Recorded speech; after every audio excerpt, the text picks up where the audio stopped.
Isang mapagpalang araw sa ating lahat. Ako po si Sarina Espaloma at ilalahad tutunan para sa daily devotion na pinamagatang Praying with Conviction.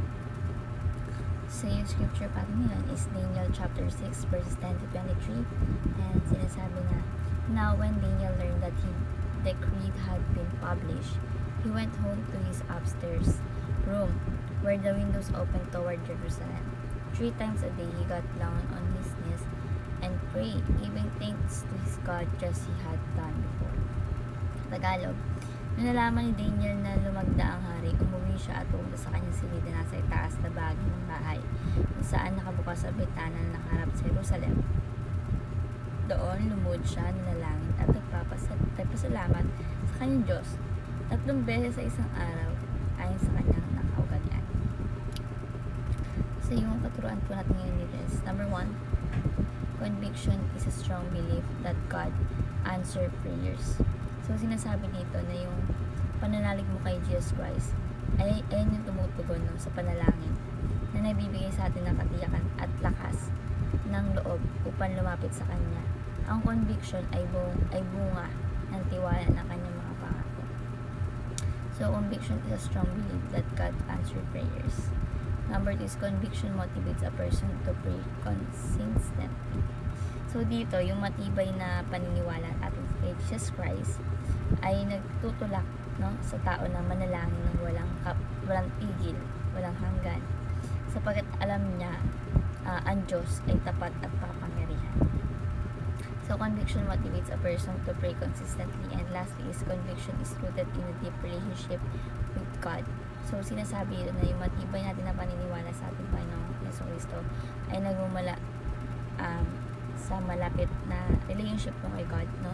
Ang pagkakilala sa Kanya bilang mapagmahal at maaasahang Ama ay nagbibigay ng pundasyon sa panalangin. So, conviction is rooted in a deep relationship with God. So, bilang application point, number 1, pray with a strong sense of God's presence. So, meaning to say, manalangin na parang nasa harapan natin si Jesus Christ, no? And tandaan natin na siya ay nakikinig at tumutugon sa ating mga pangailangan, sa ating mga prayers, kahit hindi natin siya nakikita o nadarama. Ang pakiramdam ng kanyang presensya ay nagbibigay ng katiyakan sa panalangin. So, example nito na sa ating personal na panalangin, maglaan tayo ng oras upang manahimik at magpasalamat kay Lord Jesus Christ bago magsimula. Diba? Nararamdaman na siya yung naroon kasama natin. Maramdaman mo na ba yung tataas yung balahibo mo? Bili mo na si Jesus Christ sa tabi mo, nakikinig, niyakap ka. No? So, let's pray with a strong sense of God's presence. Number 2, pray with conviction in every word you say. Dito, manalangin tayo ng buong tiwala, no? Sigurado na ang Diyos ay makapangyarihan sa lahat at makikinig sa bawat salitang iyong bibigkasin. Huwag tayo mag-alilangan na sa ating mga hinihingi sa Kanya. Example, kapag nanalangin tayo para sa kagalingan ng taong may sakit, sa taong mahal natin, sabihin ng may pananampalataya, alam kong kaya mong pagalingin ang taong ito, Panginoon. Walang ibang gamot, tao ang papagaling ito kundi ikaw. Umaganyan, no? So, naalala ko lang yung testimony ni Ma'am Chantal. Talagang napakaganda kasi yung mismo siya yung pray sa kanyang papa, and yun, grabe si Lord. Talagang kapag pinagkatiwala mo kay Lord, kahit nasa part ka na ng natatakot ka na, huwag kang mahiya kay Lord na manalangin sa Kanya. So, let's pray with a conviction in every word you say. And lastly is, pray with a consistent pursuit of intimacy with God. Dito, yung regular na pananalangin ay nagpapalapit sa atin sa ating Panginoon Diyos. Ang patuloy na may pakikipag-usap sa Kanya ay nagpapatibay ng ating relasyon at nagbibigay ng mas malalim na tiwala pa.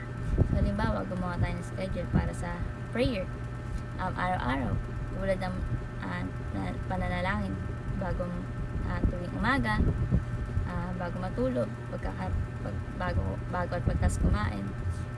Gamitin natin yung mga pagkakataon ngayon upang kilalanin pa natin ating Panginoon Diyos. So, let's pray with a consistent pursuit of intimacy with God. So, ayan na po yung 12 day devotion na meron kayo ma-share sa iba at syempre man lang at